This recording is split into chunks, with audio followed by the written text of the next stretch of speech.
Durante 1825 días, el ara saludó al sol y despidió a la luna desde la misma ventana. El cristal, a menudo empañado por la salitre que el viento del Atlántico arrastraba sin piedad, era el marco de su existencia.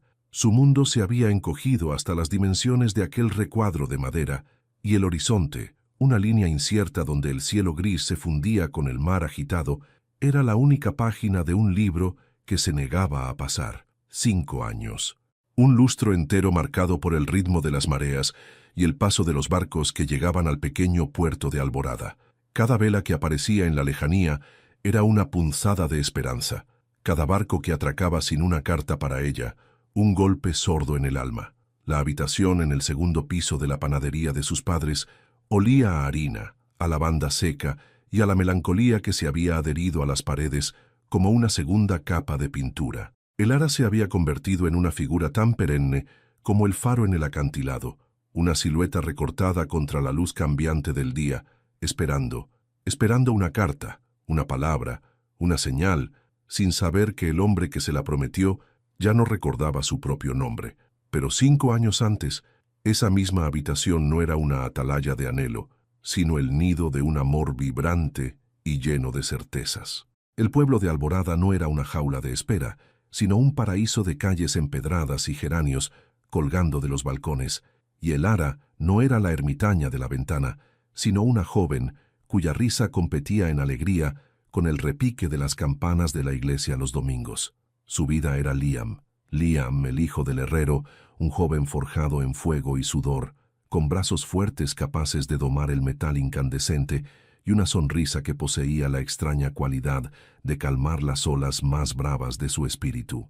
Habían crecido juntos, sus infancias entrelazadas como las raíces del viejo roble que se alzaba en la colina, testigo mudo de sus juegos, sus secretos y, finalmente, de su amor. El ara, la hija del panadero, era su contrapunto perfecto.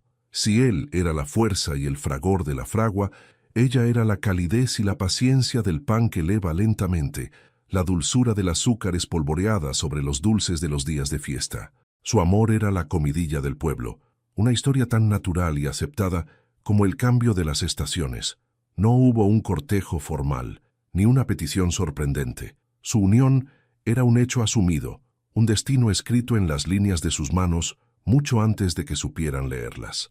Soñaban con una vida sencilla, tejida con los hilos de lo cotidiano, una casa pequeña con vistas al mar, no muy lejos de sus padres. El sonido de la risa de sus futuros hijos, mezclándose con el martillo de la herrería y el aroma a pan recién hecho. Envejecer juntos, sentados en un porche de madera, viendo cómo el sol se hundía en el océano, día tras día.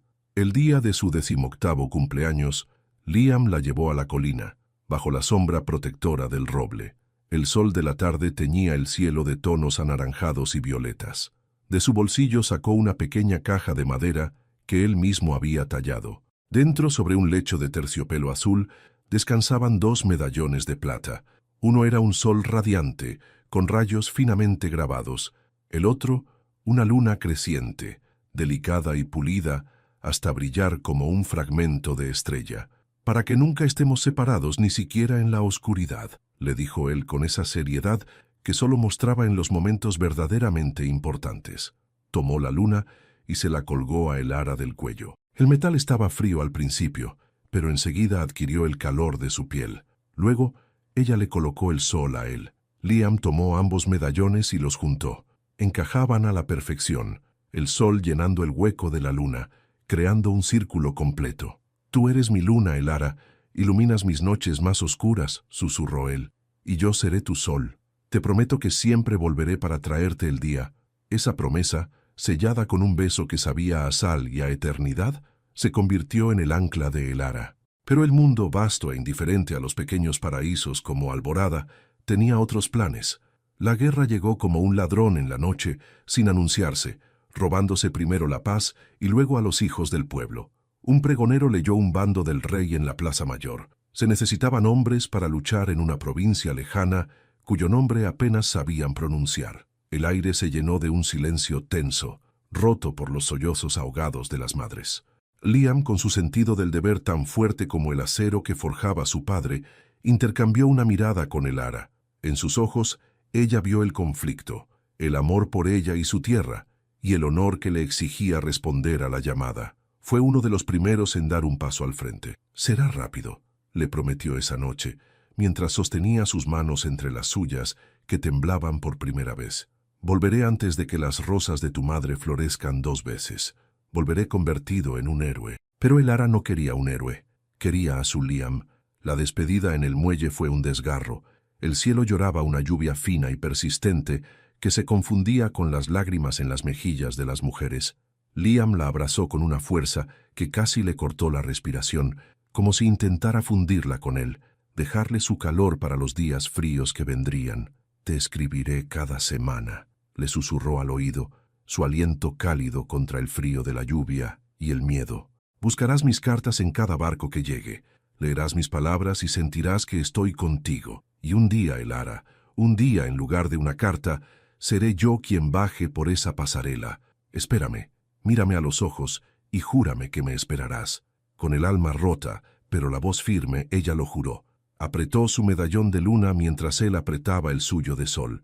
Un último beso, un último abrazo, y luego él subió al barco. Su figura se fue haciendo más y más pequeña, una silueta borrosa que la niebla y la distancia finalmente devoraron. Durante el primer año, la promesa de Liam fue el sustento de Elara. Corría al muelle cada vez que la campana anunciaba la llegada de un barco, con el corazón galopando en su pecho, y las cartas llegaban. Al principio cada 2 semanas, luego cada mes. Sus manos temblaban al romper el sello. En ellas Liam le hablaba del frío de las montañas, del miedo constante que se pegaba a la piel como el barro, de la camaradería con sus compañeros, pero, sobre todo, le hablaba de ella. «Mi querida Elara», escribía, «anoche, mientras montaba guardia bajo un cielo sin estrellas, cerré los ojos y pude oler el pan de tu padre. Pude sentir el calor de tu mano en la mía. Ese recuerdo es mi única armadura. Cada día que sobrevivo es un día menos para volver a ti. Toco mi sol y sé que tu luna brilla en algún lugar esperándome. Te amo más de lo que estas torpes palabras pueden expresar». Elara leía cada carta una y otra vez hasta memorizarla. Eran su evangelio, la prueba tangible de que él seguía vivo, de que su amor sobrevivía al horror de la distancia y la batalla. Pero entonces, a medida que el segundo año comenzaba a despuntar, las cartas se volvieron más esporádicas, y un día, simplemente, dejaron de llegar. Semana tras semana, Elara hacía su peregrinaje al muelle, y semana tras semana el viejo cartero, con una mirada compasiva, negaba con la cabeza. La esperanza comenzó a teñirse de una angustia afilada. Las noticias que llegaban del frente eran cada vez peores, relatos confusos de batallas sangrientas y retiradas caóticas. Pasó un verano de silencio, luego un otoño. El invierno llegó y se fue, cubriendo Alborada con un manto de nieve y silencio. Un año entero, sin una sola palabra. Y entonces, en una tarde gris de la siguiente primavera, llegó la noticia oficial. Un oficial del ejército, con un rostro solemne y un uniforme impecable que parecía fuera de lugar en el humilde pueblo, se reunió con el alcalde y el párroco. La noticia se extendió como una plaga silenciosa de casa en casa. El batallón de Liam, junto con otros 3, había sido aniquilado en una emboscada en el desfiladero de la Roca Negra. No hubo supervivientes confirmados. Su nombre, Liam, hijo de Héctor el Herrero, fue añadido a la larga y trágica lista de los presumiblemente muertos en combate. El padre de Elara fue quien se lo dijo, con la voz rota y los ojos enrojecidos. El mundo de Elara se inclinó sobre su eje. Sintió cómo el suelo desaparecía bajo sus pies, un vértigo helado que le subía por la espina dorsal. Vio el llanto desconsolado de la madre de Liam, escuchó las campanas de la iglesia doblando a muerto. El pueblo entero se vistió de luto. Pero en medio de ese torbellino de dolor y finalidad, Elara no derramó una sola lágrima. Se quedó de pie, inmóvil, en el umbral de su casa. Su mano, por instinto, voló al medallón que colgaba de su cuello. Lo apretó con tanta fuerza que el borde afilado de la luna se le clavó en la palma de la mano, y en lo más profundo de su ser, allí donde el dolor era tan vasto como el océano, Una voz se alzó, una voz pequeña, pero inquebrantable. No, él le hizo una promesa, y ella le había jurado esperar. En ese preciso instante, mientras el mundo aceptaba su muerte, Elara tomó su decisión. Rechazó la lógica, la evidencia, el pésame de sus vecinos. Su espera dejó de ser una dulce esperanza para convertirse en un acto de fe ciega, una rebelión silenciosa y obstinada contra la cruel realidad. Su vida ya no le pertenecía al tiempo, sino a la promesa susurrada en un muelle lluvioso. La pregunta que marcaría su destino había sido formulada, y ella había elegido su respuesta. Esperaría, aunque el mundo entero la llamara loca. Esperaría. Y así, Elara esperó. El tiempo, que para el resto de Alborada seguía su curso lineal de nacimientos, bodas y muertes, para ella se convirtió en un ciclo inmutable, regido por el sol que salía y la luna que se ponía sobre un mar indiferente. Su juventud, que debería haber florecido en risas y bailes, se conservó en el ámbar de su vigilia, una belleza melancólica y suspendida. Los vestidos de colores vivos que tanto le gustaban fueron reemplazados por tonos más sobrios de azul marino, gris y verde musgo, colores que imitaban el paisaje de su ventana. Pasaron 2 años desde la noticia de la muerte de Liam, luego 3. La compasión inicial de los aldeanos se agrió como la leche olvidada al sol. La lástima respetuosa se transformó en una impaciencia apenas disimulada, y finalmente, en una burla susurrada a sus espaldas. Dejó de ser la pobre Elara para convertirse en la loca de la ventana. Las madres advertían a sus hijos que no la molestaran, como si su dolor fuera una enfermedad contagiosa. Sus antiguas amigas, ahora casadas y con hijos pequeños en sus faldas, intentaron al principio sacarla de su reclusión. «Elara, ven a la fiesta de la cosecha», le decían. La vida continúa, pero para Elara no podía continuar, no sin él. Sus negativas, siempre corteses pero firmes, fueron espaciando las invitaciones hasta que éstas cesaron por completo. Se convirtió en una isla, una figura solitaria cuya única compañía eran los fantasmas de un pasado feliz y la promesa de un futuro incierto. Su rutina era un ritual sagrado. Ayudaba a sus padres en la panadería durante la madrugada, con movimientos automáticos y eficientes, y el resto del día lo pasaba en su atalaya, leyendo los libros que Liam le había regalado, remendando su ropa o simplemente mirando el mar. Fue durante el 4.º año de su espera cuando una nueva prueba se manifestó en la forma de señor Ricardo, el comerciante más rico del pueblo. Un hombre viudo de unos 50 años, cuyo rostro parecía tallado en la misma piedra austera de su mansión. Ricardo veía el mundo en términos de adquisiciones y balances, y Elara, con su trágica belleza y su terquedad, se había convertido en el único objeto de deseo que no podía comprar. Comenzó con gestos sutiles, un trato preferencial en su tienda, un saludo demasiado formal en la plaza, pero pronto su interés se volvió más directo. Una tarde, mientras Elara recogía flores silvestres en la misma colina del roble, él se acercó, con su pesado bastón de ébano marcando el ritmo de sus pasos. «Buenas tardes, Elara», dijo, su voz tan pragmática como una cifra en un libro de contabilidad. «Esas flores morirán en un par de días. Una belleza efímera». «Toda belleza lo es, señor Ricardo», respondió ella sin mirarlo. «No toda. Una mujer como usted, un buen nombre, una casa sólida, eso perdura». Hizo una pausa observándola. «Elara», el pueblo murmura, «dicen que desperdicia su vida en un sueño, y tienen razón, la vida es para los vivos». Ella finalmente levantó la vista. Sus ojos, serenos pero firmes, se encontraron con los suyos, que eran pequeños y calculadores. «Mi vida no es un desperdicio, es una promesa a un hombre muerto», replicó él sin una pizca de compasión. «Le ofrezco una vida real, una casa grande, criados, seguridad. No le faltaría nada. Sería la señora de la casa más importante de Alborada. Es una oferta honorable». Elara se levantó, sacudiendo la tierra de su falda. Apretó instintivamente el medallón bajo su blusa. «Le agradezco su preocupación, señor, pero lo que usted ofrece es una jaula, por muy dorada que sea, y yo no soy un pájaro que se pueda enjaular. Mi vida no está en venta, y mi corazón no está vacío, solo está esperando». Sin decir más, se dio la vuelta y bajó la colina, dejando a Ricardo con una expresión de fría contrariedad. No estaba acostumbrado al rechazo, y esa negativa no hizo más que avivar su deseo de poseerla. Su insistencia se convertiría en otra sombra constante en la vida de Elara, un recordatorio terrenal y pragmático de la locura que representaba su fe. Mientras tanto, a cientos de kilómetros de allí, en la bulliciosa y caótica ciudad de Veridia, el hombre que una vez fue Liam existía bajo un nombre que no era el suyo. Veridia era un torbellino de artesanos, mercaderes y buscavidas, una ciudad que olía a cuero, a especias y a carbón, muy lejos del aroma salino y limpio de Alborada. En un pequeño taller de carpintería en una callejuela concurrida, un hombre conocido como Mateo se ganaba la vida. Era Liam, la misma altura, el mismo cabello oscuro y rebelde, los mismos ojos grises que a veces parecían contener una tormenta.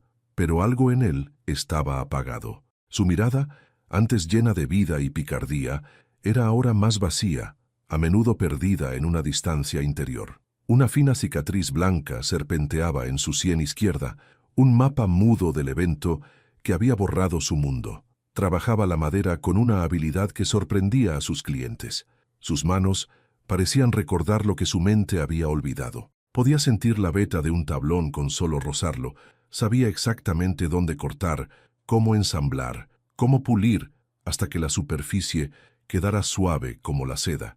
Pero este talento no le producía alegría, solo una extraña sensación de familiaridad, como si estuviera habitando el cuerpo de otro hombre. Hacía casi 4 años, una mujer llamada Isabela lo había encontrado medio muerto en un camino rural a las afueras de la ciudad, abandonado por un carro que transportaba a los heridos de guerra que no podían ser identificados. Su cabeza sangraba y deliraba en un idioma de susurros y fragmentos sin sentido. Isabela, una costurera que había perdido a su propia familia por una plaga años atrás, lo llevó a su modesta casa y lo cuidó. Cuando él despertó, semanas después, no recordaba nada. Ni su nombre, ni su hogar, ni el rostro de la mujer por la que deliraba en sus fiebres.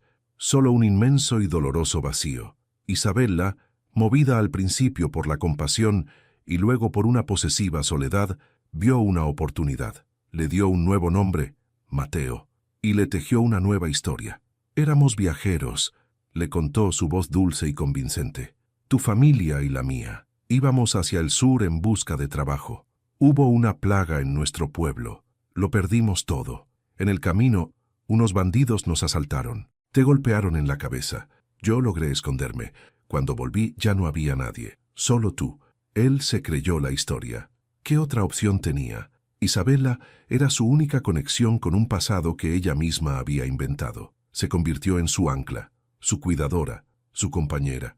Era una mujer de apariencia dulce, de sonrisa fácil, pero sus ojos guardaban una determinación férrea. Lo rodeó con un cuidado que rozaba la asfixia, anticipando sus necesidades, organizando su vida, asegurándose de que nunca tuviera un momento para pensar demasiado en el abismo de su memoria.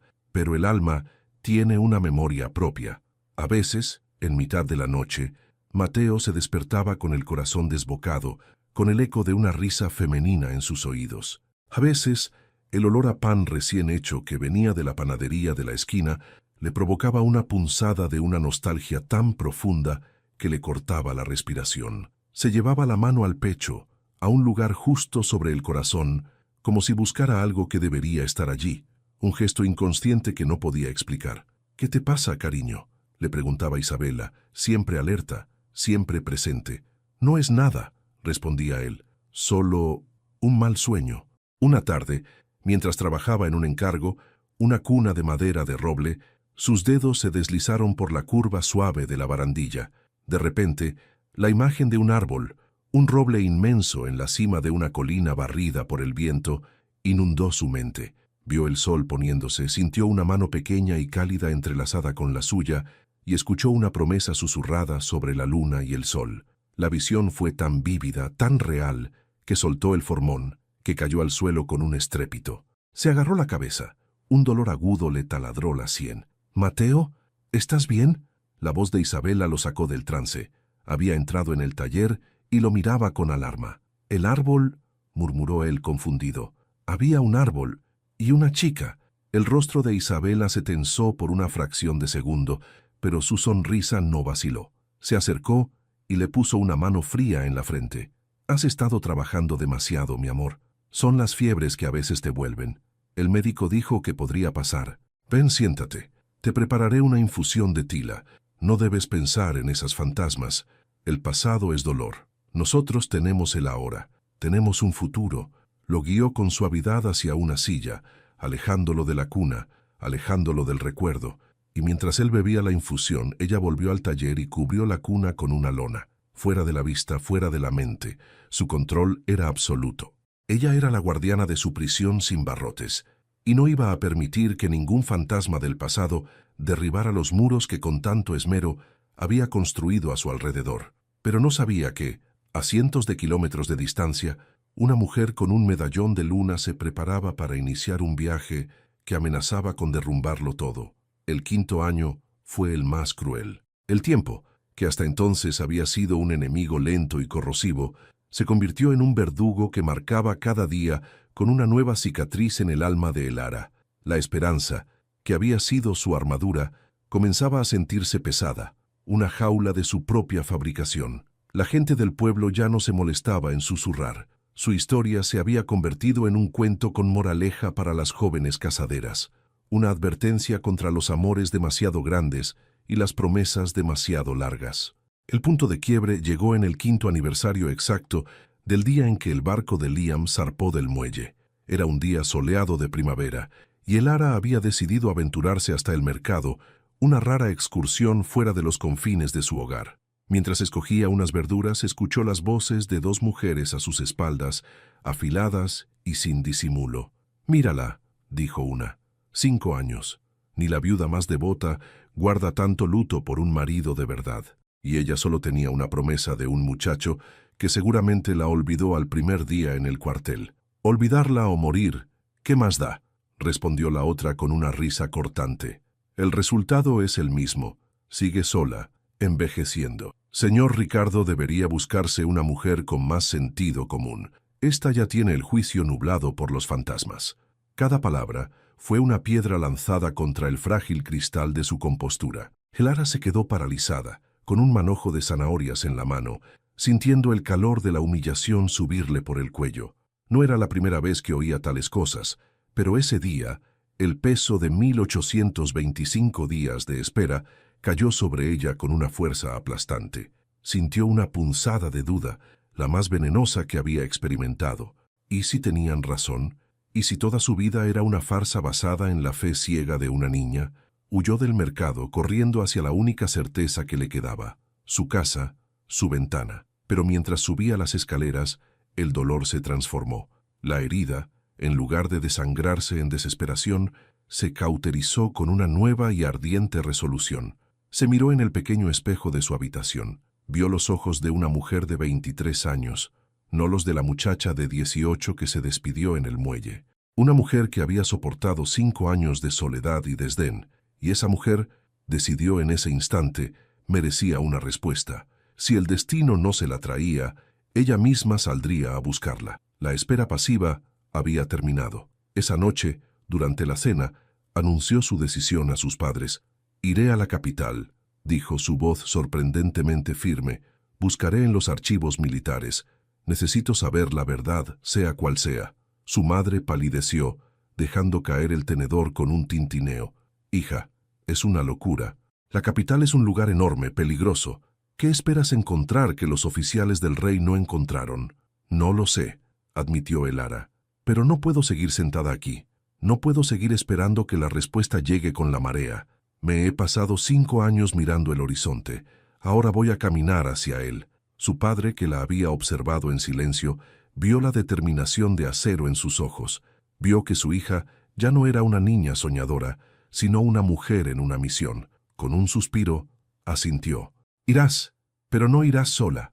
Te conseguiré un pasaje en el carruaje de correo y le escribiré a tu primo segundo, el que trabaja en la imprenta.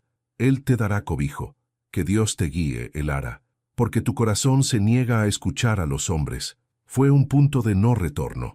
Mientras empacaba un pequeño bolso con un par de mudas, el pan que su madre horneó para el viaje y su preciado medallón, sentía que se despojaba de la piel de la muchacha que fue. Dejaba atrás la seguridad de su hogar para perseguir una sombra, pero por primera vez en mucho tiempo sentía que era dueña de su propio camino.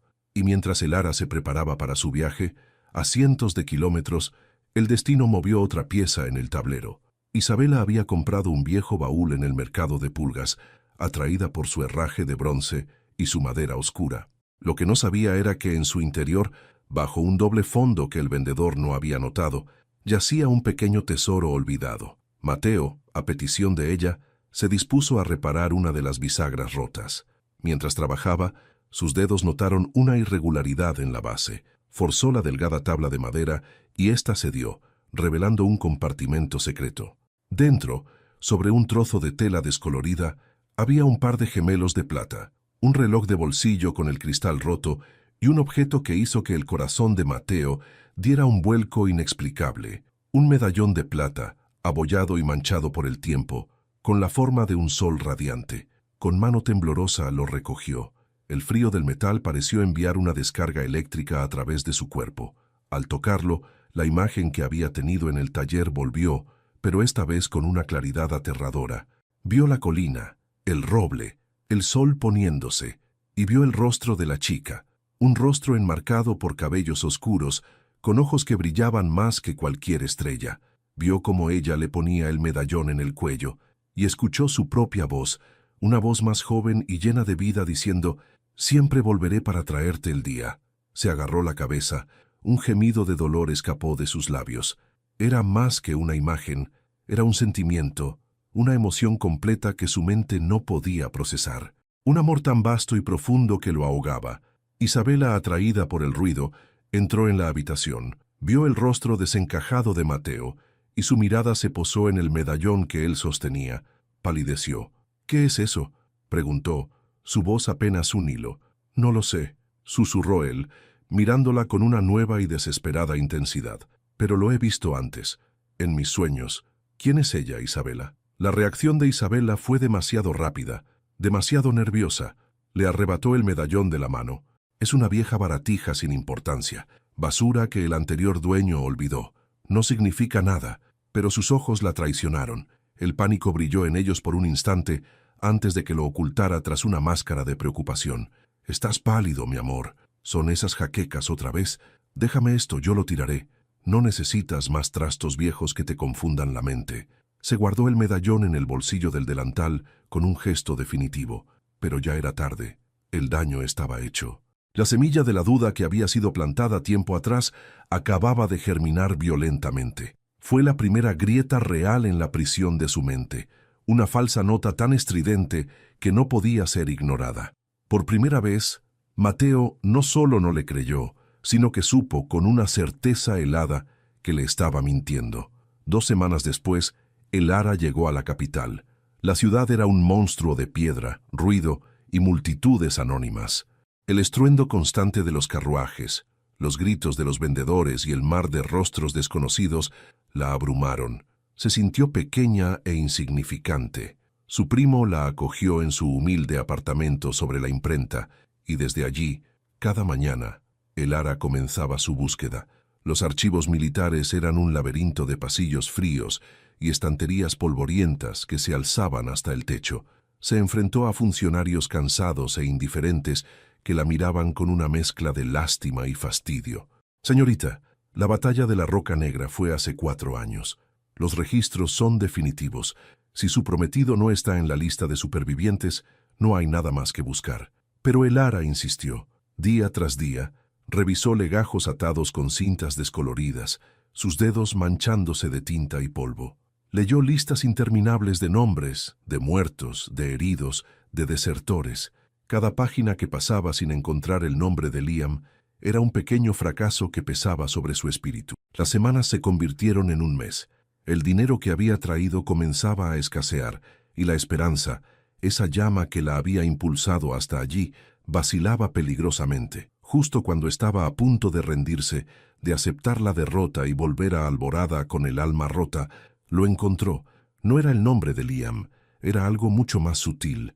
En el voluminoso legajo de un hospital de campaña que había atendido a los heridos de la Roca Negra, Encontró un anexo escrito con una caligrafía apretada y casi ilegible. Eran las notas de una enfermera. Describía el caos, la falta de suministros, la abrumadora cantidad de heridos, y al final de una página, una nota al margen que parecía haber sido añadida como un pensamiento tardío. Trasladado un puñado de supervivientes no identificados del pabellón de trauma craneal al hospicio de San Judas en la ciudad de Beridia para cuidados a largo plazo. Pronóstico de recuperación de memoria. Reservado. El Ara leyó la frase 2, 3, 10 veces. Su corazón, que había estado latiendo con un ritmo lento y pesado, comenzó a galopar. Beridia, la ciudad de los artesanos, famosa por su trabajo en madera y metal. Una ciudad a 3 días de viaje hacia el sur. No era una certeza. Podría no significar nada, pero era un hilo, un fino hilo de tinta en una página olvidada que conectaba el pasado con el presente. Era más de lo que había tenido en 5 largos años. Con lágrimas de agotamiento y una renovada y feroz esperanza rodando por sus mejillas, el Ara dobló con cuidado una copia de la página. Sabía cuál era su próximo destino. Su búsqueda no había terminado. Acababa de empezar de verdad. Mientras el Ara emprendía su viaje hacia el sur, aferrada a un frágil hilo de tinta, como si fuera la cuerda de un salvavidas, en Beridia, la prisión sin barrotes de Mateo se agrietaba de forma irreparable.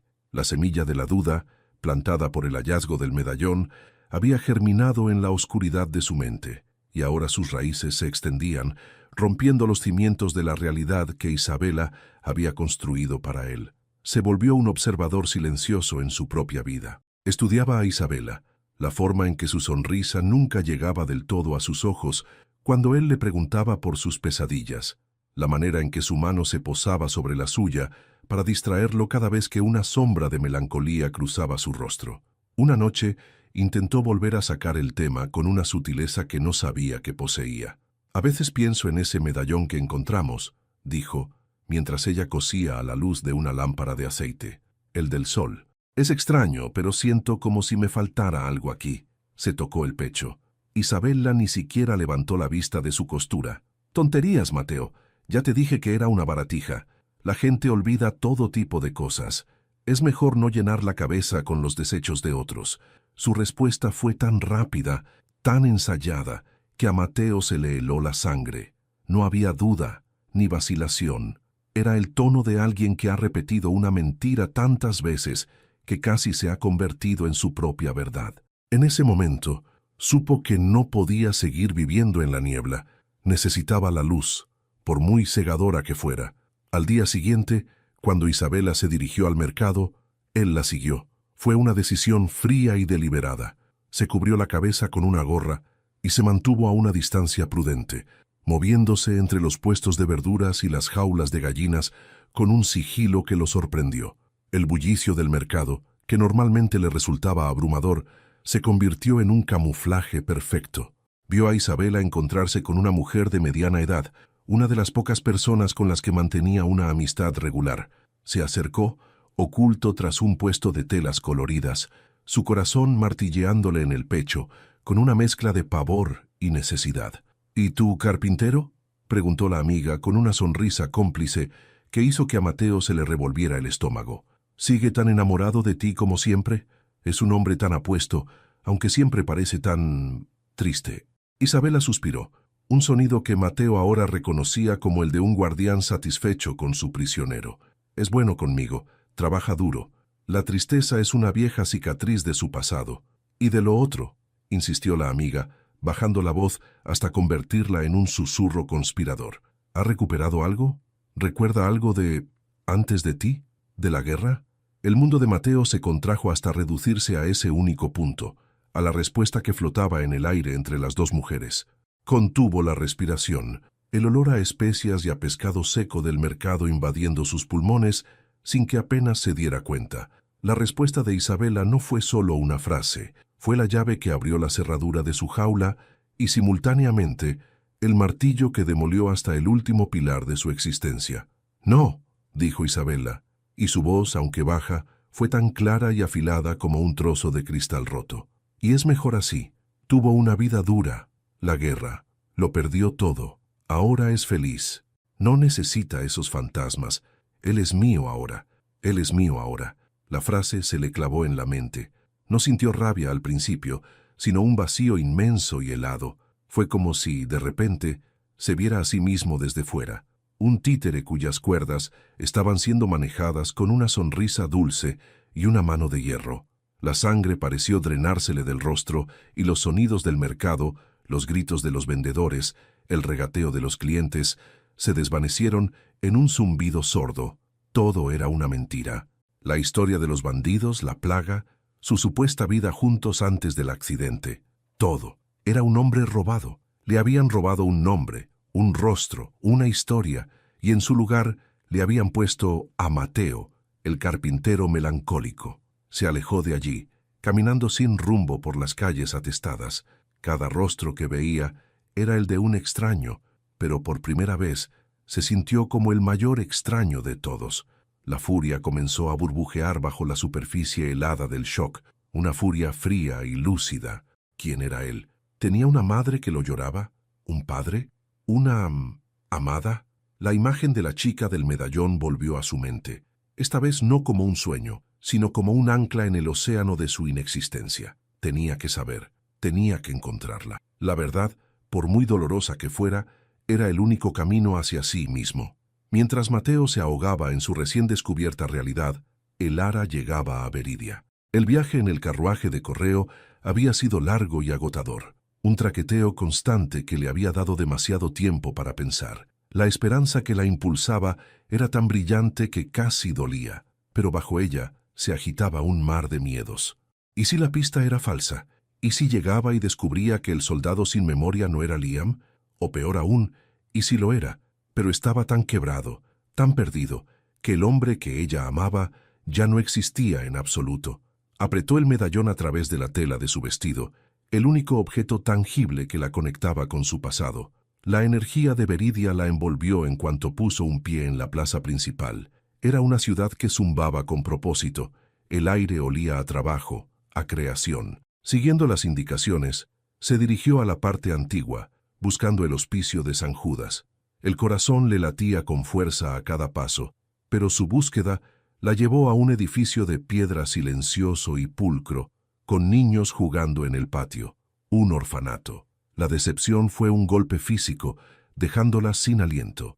Se sentó en un banco al otro lado de la calle, la inmensidad de su posible fracaso cayendo sobre ella como una losa. ¿Había viajado tan lejos solo para encontrar otro callejón sin salida? Fue entonces cuando la anciana monja, al ver su figura desolada, se acercó a ella. La conversación fue un milagro, una luz en la más profunda oscuridad. Cada palabra de la monja era un peldaño que el Ara subía para salir del pozo de la desesperación. Una enfermera, Isabella, se hizo cargo de uno de los soldados sin memoria. Tenía el don de la madera. Se fueron al barrio de los carpinteros. El Ara sintió que la vida volvía a su cuerpo. No era un final, era una nueva dirección. Agradeció a la monja con una emoción tan abrumadora que apenas pudo hablar y con un propósito renovado cruzó el río hacia el barrio de los artesanos. El aire aquí era diferente. Olía a hogar, a trabajo honesto. Olía a algo que le recordaba a la herrería de su suegro. El sonido rítmico de los martillos y las sierras era una música para sus oídos. Comenzó su búsqueda, esta vez con un nombre, Isabella, y la descripción de un carpintero que había llegado a la ciudad hacía unos 3 años. Preguntó en un taller de tonelería, donde el dueño, un hombre robusto, negó con la cabeza. Preguntó en una tienda que vendía muebles finamente lacados. La mujer la miró con indiferencia. La esperanza comenzaba a deshilacharse de nuevo cuando entró en el taller de un viejo ebanista. Un hombre con el rostro surcado de tantas arrugas como vetas tenía la madera que trabajaba. Busco a una mujer llamada Isabella. Vive con un carpintero que quizás no es de por aquí, dijo el Ara, la voz temblorosa por el esfuerzo de mantener la compostura. El viejo dejó su gubia, la limpió con un trapo y la miró por encima de sus gafas. ¿Isabella y Mateo? Sí, claro que los conozco. Viven al final de esta misma calle. Mateo es el mejor carpintero que ha llegado a Veridia en años. Un artista, aunque un poco melancólico, si me pregunta. Su taller está justo al doblar la esquina, el último de la hilera. Verá el letrero. El Ara sintió que las piernas le fallaban y tuvo que apoyarse en el marco de la puerta. Mateo. El nombre del paciente sin nombre. Era él. No había duda. Estaba a solo unos metros. 5 años de su vida, condensados en la distancia de una sola calle. Agradeció al hombre con un asentimiento mudo y comenzó a caminar. Cada paso era pesado, irreal.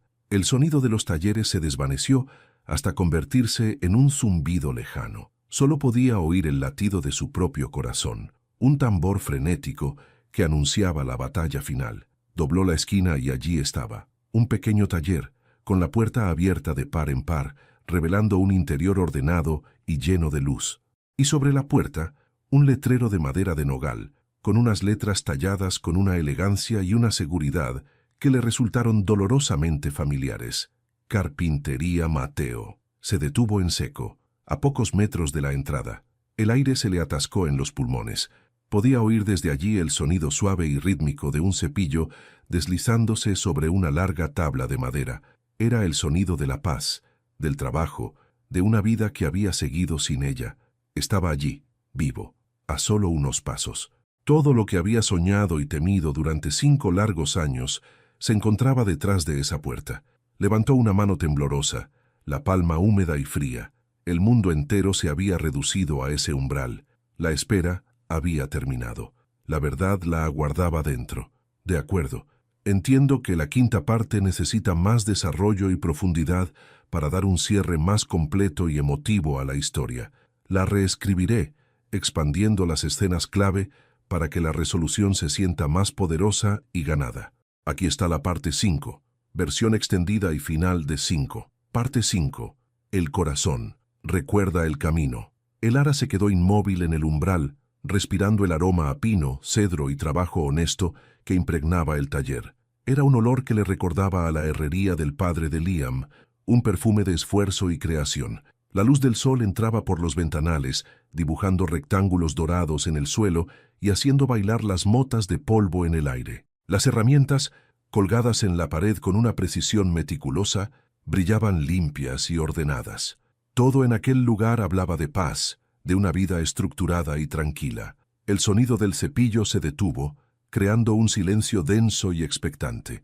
Con el corazón latiendo con la fuerza de un martillo de forja, el Ara dio un paso, y luego otro, cruzando la línea invisible que la separaba de su destino. Y allí, en el centro de esa quietud laboriosa, estaba él, de espaldas.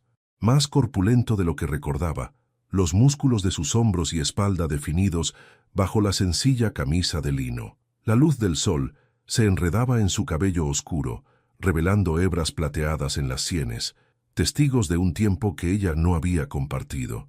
La fina cicatriz blanca era un mapa de un territorio desconocido en un hombre que ella conocía mejor que su propia alma. El Ara debió de hacer algún sonido, un suspiro que se le escapó del pecho, el roce de su falda contra una pila de madera, porque él se detuvo por completo. Dejó el cepillo sobre el banco de trabajo con un cuidado deliberado y lentamente se dio la vuelta. El abismo de 5 años se abrió entre ellos. Sus ojos, esos ojos grises que habían sido su cielo y su tormenta, la recorrieron de arriba a abajo, y en ellos el Ara no encontró nada, ni una chispa de sorpresa, ni la sombra de un eco, ni el más mínimo atisbo de reconocimiento. Vio la cortés y distante curiosidad que se le ofrece a un cliente. Vio la amabilidad impersonal de un hombre que se dirige a una extraña. La expresión de su rostro, teñida por esa melancolía que ahora ella comprendía tan dolorosamente, se compuso en una máscara de profesionalidad. «¿Puedo ayudarla, señora?», preguntó. Su voz era más grave de lo que recordaba, pero era la suya. Y la palabra que usó, señora, fue una daga de hielo que se le clavó en el corazón y se retorció. El mundo de el Ara se tambaleó. El aire se volvió espeso, imposible de respirar. Este era el miedo que nunca se había atrevido a nombrar, la pesadilla que había permanecido agazapada bajo capas de esperanza, no encontrarlo muerto, sino vivo y hueco. Un cuerpo que conocía, habitado por un alma que no la recordaba. Antes de que pudiera articular una palabra, una figura emergió de la trastienda, secándose las manos en un delantal. Isabella. Su sonrisa se congeló al ver a el Ara. Sus ojos, rápidos y astutos, Volaron desde el rostro pálido de la recién llegada hasta el medallón de luna que colgaba de su cuello. El pánico, frío y afilado, la inundó. «Mateo, querido», exclamó, su voz un poco demasiado estridente. Se interpuso deliberadamente entre ellos, su cuerpo menudo formando una barrera protectora, como una loba defendiendo su territorio. «Te dije que descansaras». Luego se volvió hacia Elara, su dulzura anterior reemplazada por una hostilidad apenas velada. «¿Se le ofrece algo? Mi marido está muy ocupado. No he venido a ver a su marido», logró decir Elara, su voz sorprendentemente clara, aunque cada palabra le costaba un esfuerzo inmenso. Sus ojos no se apartaron de Liam. Ignoró a Isabella como si fuera una simple mosca zumbando en la habitación. Dio un paso más, acortando la distancia insoportable entre ellos. «He dicho que se vaya», siseó Isabella, dando un paso para agarrarla del brazo, pero Elara levantó una mano, no para amenazar sino para pedir silencio, y comenzó a hablar, su voz un susurro tembloroso, pero cargado con la fuerza de cada una de sus noches en vela. «Bajo el viejo roble», comenzó, y el taller pareció desaparecer, reemplazado por la imagen de la colina de Alborada. «Me contaste una historia. Me dijiste que la estrella más brillante del cielo no era la del norte, sino la que verías en mis ojos cada vez que volvieras a casa. Me dijiste que yo era tu luna, y que tú siempre serías mi sol, que volverías para traerme el día». Vio cómo el rostro de Liam se contraía en una mueca de dolor y confusión. Se llevó una mano a la sien, como si intentara contener una migraña repentina. «¿Qué galimatías es este? ¡Seguridad! ¡Llamaré a la guardia!», gritó Isabella, su voz aguda por la desesperación. «Y me diste esto», continuó Elara, sacando por fin el medallón de su escondite bajo la blusa y sosteniéndolo en la palma de su mano para que él lo viera. «Me lo diste para que te esperara. Y yo, Liam, yo te he esperado. Liam». El nombre resonó en el aire del taller, y al ver la media luna de plata, brillante a pesar de los años, algo en la mente de Liam se quebró. El muro de la amnesia no se agrietó, explotó. La avalancha lo arrojó de rodillas al suelo cubierto de serrín.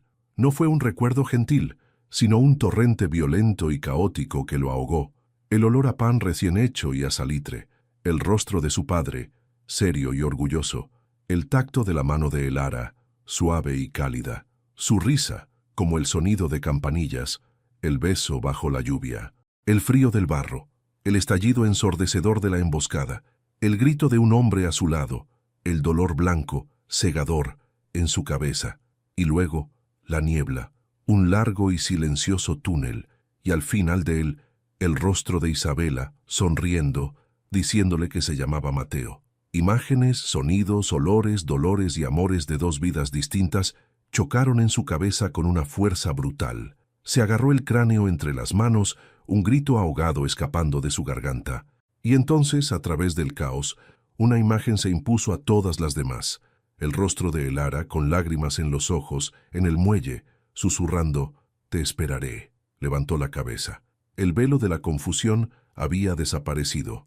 La mirada vacía del extraño se había ido. Miró a Isabella, y en sus ojos había una traición tan profunda, tan antigua, que ella retrocedió, tropezando, con el rostro desencajado por el terror. Luego sus ojos grises, ahora llenos de una tormenta de emociones, encontraron los de Elara, y por primera vez en 5 años, la vio. Realmente la vio. «Elara», susurró. El nombre en sus labios fue una oración, una confesión, una disculpa y un regreso. La confrontación con Isabella fue un final amargo y necesario. Liam, de pie pero temblando, le pidió el medallón del sol.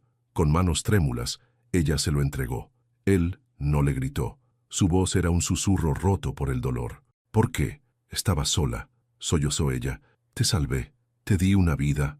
Me diste una jaula», replicó él. «Me robaste mi pasado, mi nombre y mi futuro.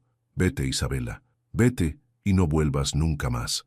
Ella huyó del taller, una figura patética que se perdía en las concurridas calles de Veridia, dejando atrás el mundo que había construido sobre una mentira. En el silencio que siguió, Elara y Liam se quedaron solos.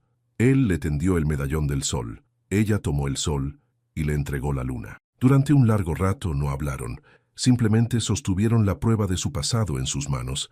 El abismo de 5 años se extendía entre ellos, lleno de silencios, de experiencias no compartidas, de un dolor que ambos apenas comenzaban a comprender. Finalmente fue él quien rompió el silencio. ¿Dolió mucho esperar? Cada día, respondió ella con honestidad, pero dolía más pensar en no hacerlo. Se sentaron en el banco de trabajo, dejando un espacio prudente entre ellos. Hablaron durante horas, hasta que la noche cayó sobre Viridia. Él le preguntó por sus padres, por el viejo roble, por el sabor del pan de su padre. Ella le preguntó por la cicatriz, por sus pesadillas, por el vacío. Lentamente, con palabras torpes y vacilantes, comenzaron a tender un puente sobre el abismo. El viaje de regreso a Alborada fue silencioso. Sentados uno al lado del otro en el carruaje, eran conscientes de la fragilidad de aquel nuevo comienzo. No eran los jóvenes que se despidieron, eran supervivientes, marcados por sus propias batallas. Su llegada al pueblo fue una conmoción. La noticia corrió como la pólvora. La gente salía de sus casas, con los ojos desorbitados por la incredulidad. Vieron a Liam, el héroe dado por muerto, regresado de la tumba, y vieron a Elara a su lado, su rostro sereno, su espera finalmente justificada ante el mundo. Hubo lágrimas, abrazos torpes, disculpas murmuradas de quienes se habían burlado. El padre de Liam lo abrazó con una fuerza que hablaba de años de dolor contenido. La madre de Elara la estrechó contra su pecho, llorando de alivio. Fue una bienvenida caótica, abrumadora y sanadora. Los meses que siguieron fueron una lenta readaptación. Liam volvió a trabajar en la herrería junto a su padre, el ritmo del martillo contra el yunque ayudándole a forjar de nuevo su identidad. Elara y él pasaban largas horas caminando por la playa, hablando o a veces simplemente en silencio, reaprendiendo a estar juntos. Reconstruyeron su amor, no sobre los cimientos de la nostalgia, sino sobre la roca sólida de lo que habían superado. Una tarde de otoño, mientras el sol teñía el mar de oro y púrpura, estaban en la orilla. Liam sacó los dos medallones y los unió, formando el círculo perfecto. Se lo colocó a Elara alrededor del cuello. «El sol y la luna», dijo él, su voz firme. Juntos de nuevo. Ella se apoyó en su pecho, escuchando el latido constante y seguro de su corazón. Miró hacia el horizonte, a ese mar que durante tanto tiempo había sido su adversario y su confidente. Ya no era un símbolo de espera, sino la promesa de un futuro infinito. Su viaje había terminado. Estaba en casa. La historia de su amor se convirtió en una leyenda en Alborada, un cuento susurrado junto al fuego en las noches de invierno. Una lección sobre la esperanza que se niega a morir y sobre las promesas que, de alguna manera, encuentran su camino a través de la niebla. Porque la vida les había enseñado la más dura y hermosa de las verdades, que la memoria puede fallar, que el tiempo puede robar años y que el mundo puede darte por muerto, pero el corazón, testarudo y leal, siempre, siempre, recuerda el camino a casa.